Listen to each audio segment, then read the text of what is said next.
Parce que l'homme est né en Afrique. Ça, il n'y a même plus de débat.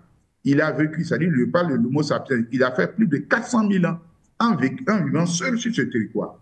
Et le blanc, comme on le dit, les gens sont venus de couleur, sont venus après. Il n'y a pas longtemps, et après, aux alentours, nous sommes aux alentours de peut-être de 3,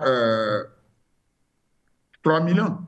Donc, les territoires africains, ça a tout été par les Noirs.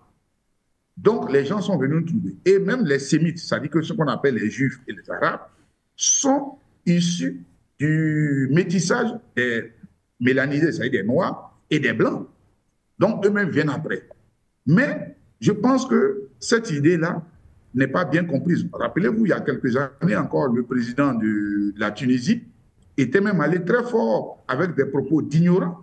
Mais là, ici, je peux parler de racisme, ce n'est pas d'ignorance, en disant qu'il y avait ce qu'il appelait le grand remplacement, qui est un thème très fort en Europe ici, et qu'au niveau des pays africains, on essaie, surtout les pays des Africains du Nord, on essaie de le faire. Lorsque le président de Tunisie a tenu ses propos, ce n'était pas n'importe qui, c'était le président tunisien.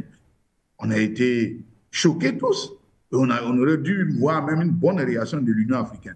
Mais rien ne s'est fait. Ici, de manière soft, les dirigeants algériens font la même chose. Parce que pour eux, dans leur subconscient, puisque c'est ce qui a été vu, puisqu'on a caché l'histoire de l'Afrique. Et c'est pour cela que nous nous battons de manière modeste pour montrer qu'en réalité, je l'ai dit, que la partie de l'histoire qui est présentée, les 600 ans de domination effective de l'Afrique, je dis bien 600 ans, si on compte ce qu'on appelle l'esclavage qui a fait 400 ans, et puis si on compte 200 ans de l'occupation qu'on appelle la colonisation, sur la durée de vie des Africains, c'est 0,013%. Vous voyez, c'est comme une goutte d'eau chaude dans la mer. Mais pourtant, c'est cette histoire qu'on émet devant nous. Quand vous prenez l'histoire même de l'islam, puisque beaucoup d'Africains sont islamiques, dans mon nouveau livre, sans faire la publicité, je parle de ça. Mais les premiers, quand on parle de Bilal, Bilal c'était noir. Bilal était noir. Pourquoi les premiers persécutés sont venus se mettre en Éthiopie? C'est parce que les Arabes ne sont pas des férus, ce sont des nomades. Mais dans le subconscient des uns et des autres, on a commencé à créer l'idée selon laquelle le nègre est le dernier homme de la lignée, cette hiérarchie. Et beaucoup d'Africains aussi le font. Une fois, je suis intervenu, il y a des gens qui m'ont dit, mais j'ai exagéré, quand j'ai dit que nous contribuons nous-mêmes en adoptant les religions révélées, soi-disant révélées des autres. Parce qu'à partir du moment où les gens s'asseyent et qu'on nous voit, vous voyez les Africains qui se battent pour aller en Arabie Saoudite pour pouvoir aller à la mer. D'autres même vont mourir pour ça. Vous voyez des gens qui vont faire dépenser leur argent pour aller dire qu'ils vont venir ici à Rome, ça, etc. Alors que nous avons, les premiers cultes sont nés en Afrique. C'est nous qui les avons fait. S'il n'y a pas d'Afrique, il n'y a pas de monde. S'il n'y a pas l'humanité, s'il n'y a pas des cultes, s'il n'y a pas de civilisation africaine, il n'y a pas d'autres civilisations ailleurs. Nulle part. Si les Africains n'ont jamais parlé de Dieu, personne ne pourrait parler de Dieu. Mais comment se fait-il que nous, qui sommes dans cette situation-là, aujourd'hui, parce qu'on a présenté seulement les 600 ans comme faisant partie de notre histoire, et donc on est ébloui. Pour faire le parallèle, aujourd'hui, quand vous prenez des jeunes qui ont la vingtaine, dans leur entendement, ce portable-là, ils pensent que ce portable existe depuis la nuit des temps, alors que le portable est là depuis 1990.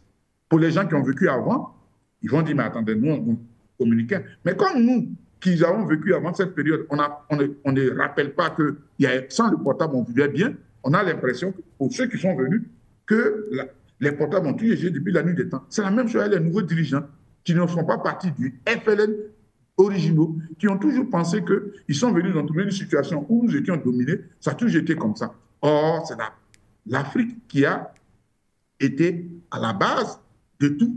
Et même dans tous les combats, nous y avons été.